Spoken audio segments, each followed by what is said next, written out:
Graça e paz. Minha experiência de hoje, a apóstola ministrou sobre a minha vida e eu recebi uma unção muito forte do Senhor. E logo após, a apóstola veio e ministrou na minha vida de novo. E eu era transportada para outro lugar. E eu vi o anjo do Senhor me acompanhar, eu fazia a pergunta a ele. E ele respondia que sim. E logo após eu perguntava onde ele estava me levando. E ele dizia que ele estava me levando para ver o que estava acontecendo nessas eleições. Ele me mostrava uma urna e ele dizia bem assim: você está vendo essa urna? Os votos aqui não são impressos mais. Mas se você for ver, as informações que tem dentro dela não são as mesmas que constam nas pesquisas. E ele me mostrava a quantidade de voto para o Bolsonaro e a quantidade de voto para o Lula. E ele dizia que a diferença era muito grande, que o Bolsonaro estava na frente. Só que estava sendo fraudadas as urnas a favor do PT. E ele dizia que agora nessa próxima eleição, muitas urnas iam dar problema. Ele dizia que muita coisa ia dar errado por causa do PT. E ele mostrava um lugar fora de Manaus.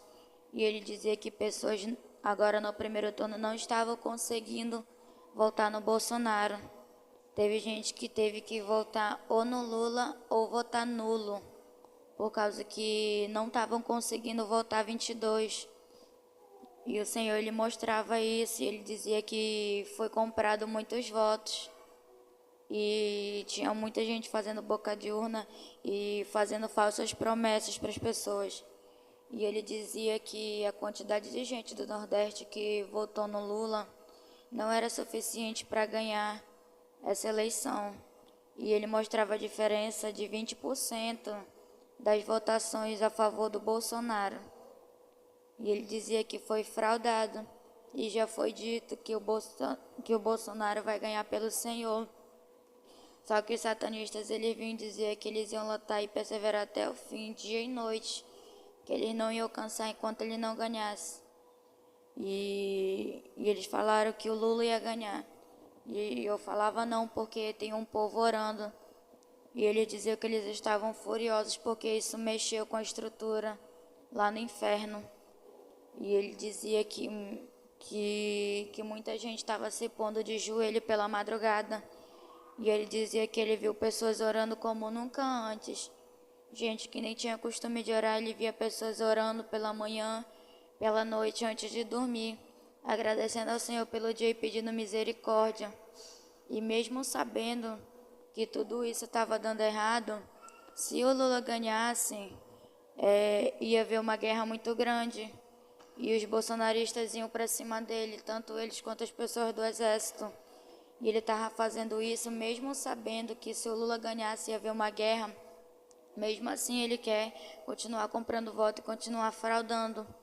E ele vai fazer campanha e muitas pessoas não vão ser a favor do Lula, só as urnas que estão sendo fraudadas.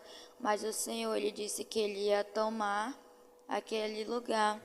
E ele dizia que ele ia entrar em todas as escolas e ele ia reverter isso. E as pessoas iam ver isso. E se algo desse errado, foi porque as pessoas elas não perseveraram em oração, porque o Senhor está querendo que o seu povo busque o Senhor, ore, busque a sua face e se converta dos seus maus caminhos. E ele disse que ele ia sarar a terra.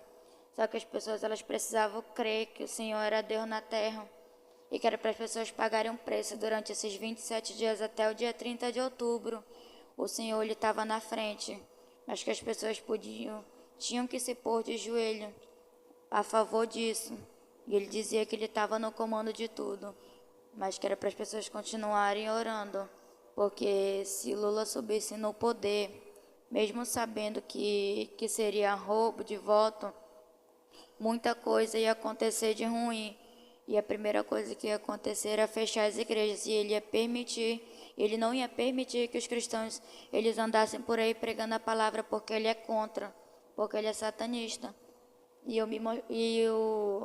o anjo do Senhor me levava até a mulher dele.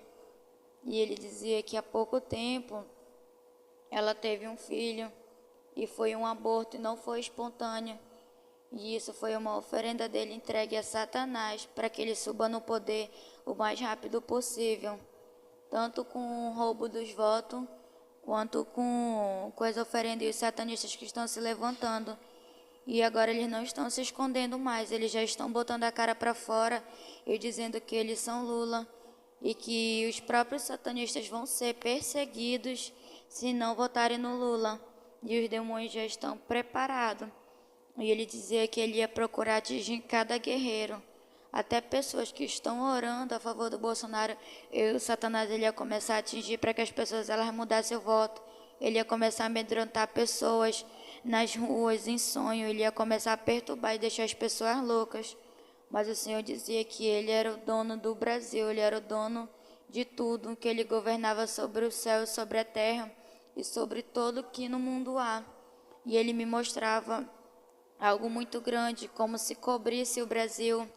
E eu via o Senhor, ele cobrindo com uma glória muito grande. E eu via a gente protegida durante a oração. E eu via como se, quando aquela luz ela descesse do céu para a terra, eu via o inferno tremer. E os demônios que estavam por cima da terra, eu via eles descendo o abismo. E foi essa minha experiência de hoje.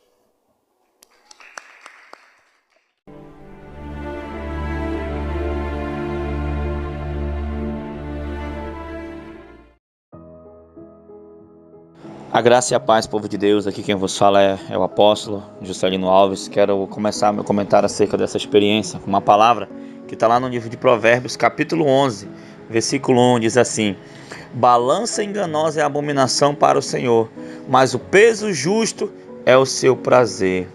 Irmãos, que experiência forte, que experiência tremenda da jovem Ana Cássia, né, uma jovem de 16 anos, que o Senhor tem usado muito, tremendamente, poderosamente, e o Senhor deu, né, essa visão a ela, né? Estamos em tempo de guerra, né? Estamos no mês de outubro de 2022 e nós, aqui da Igreja Shalom, né, há quase 3 anos estamos na oração pela madrugada, e essa oração nos acarretou uma série de dons, né, espirituais, né? O Senhor começou a arrebatar pessoas, o Senhor derramou dom de revelação, dom de visão, dom de línguas, de interpretação de línguas, né, e principalmente dons de arrebatamento, né? Os irmãos vão em arrebatamento e o Senhor fala, os irmãos veem um anjo, e também de guerra, né? Os irmãos guerreiam. E o Senhor tem mostrado para nós o cenário que está, né, a nação. Amém, queridos?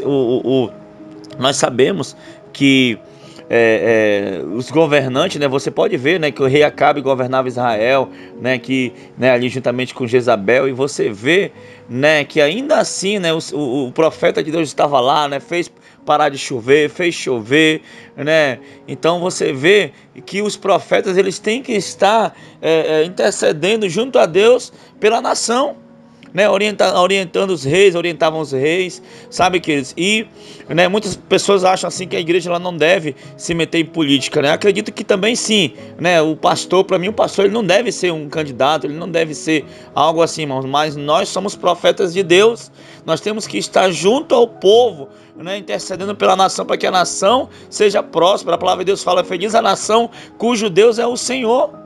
E você vê aí Satanás entrando, né, como nas experiências, entrando, tentando de toda maneira tomar o domínio do país, influenciar a cultura, influenciar a educação, influenciar todos os níveis de classe de um país. E para isso ele usa, né, de várias artimanhas do inferno para que isso aconteça, não é isso, apóstola? É isso, apóstolo, e de todas as maneiras, e tentam até mesmo macular o projeto inicial da família, né? Então, assim, a família, irmãos, ela é um projeto cristão. A família é o maior projeto de Deus. Então, depois de Deus ter criado o homem e a mulher, Deus juntou-se como um casal e abençoou para que fossem férteis. Está escrito lá em Gênesis 1:28, né? E hoje a gente vê vários movimentos, movimento feminista de esquerda, irmãos, que tem o objetivo de destruir famílias, seja lá qual for a classe social. Então, assim, são coisas que se contrapõem, né, com aquilo que a Bíblia nos ensina.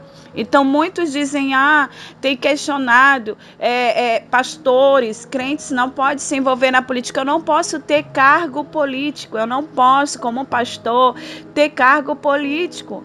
Mas eu não posso esquecer que, biblicamente, irmãos, os grandes profetas e homens de Deus sempre estiveram ali envolvidos, de alguma forma, para ser conselheiro de um governo, para ser um atalaia. Essa é a função de profeta, apontar o caminho certo, apontar o caminho que o Senhor tem para aquele povo, irmãos.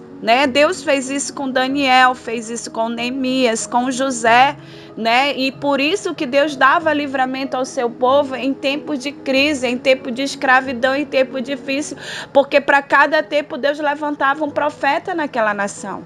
E nós não podemos esquecer da nossa missão como atalaias do Senhor aqui na terra, amém? Que é mostrar o caminho. Então Deus, ele tem sido rico em misericórdia, tem nos ensinado, tem nos alertado, tem mostrado o que é certo e o que é errado, tem feito diferença do que é justo e do que é injusto. Chegou esse tempo de separação e qual o Senhor tem levantado a igreja para clamar, para orar, como eu ressalto que o apóstolo falou, pastor, eu não sou a favor que tenham cargos políticos, porque ou ele vai ser funcionário do povo ou ele vai continuar exercendo o seu chamado, mas ele pode ser um grande influenciador, sim, dentro da política, com seus valores e princípios que façam com que as pessoas entendam que o projeto original de Deus para a família, para a sociedade, nunca foi mal e é bom, e nós precisamos entender o plano do Senhor e fazer escolhas acertadas. Então, assim, que Deus abençoe a todos em nome de Jesus. Glória a Deus. Vamos orar então, apóstola. Senhor, meu Deus, meu Pai, querido Pai amado, Querido Deus, muito obrigado, Pai, por essa experiência. Senhor Deus, o Senhor tem nos alertado, o Senhor tem nos chamado, nos puxado para a guerra, para interceder pela nossa nação, para interceder, Pai, pelas famílias, pelas vidas, Senhor, Pai. Eu te louvo, Senhor Deus, porque o Senhor tem levantado uma geração, Pai, de guerreiros. O Senhor tem levantado homens, mulheres, não só aqui na Shalom, mas em todo o Brasil, em todo o mundo, para orar, para guerrear, para enfrentar os principados, as potestades. Pai, então eu te louvo por isso e que o Senhor continue capacitando, levantando guerreiros e guerreiras em santidade, em santificação, na sã doutrina, compromissados contigo, Pai, querido Pai amado. Continua fazendo essa obra maravilhosa, Pai, em nossas vidas, na vida dos demais, Pai. Muito obrigado, em nome de Jesus. Amém e amém. Que Deus te abençoe em nome de Jesus. Tome posição como um soldado forte. Não perca o teu alvo, desafia até a morte. Mesmo subjugado, atingido e humilhado, não desça do seu barco, a vitória é do outro lado.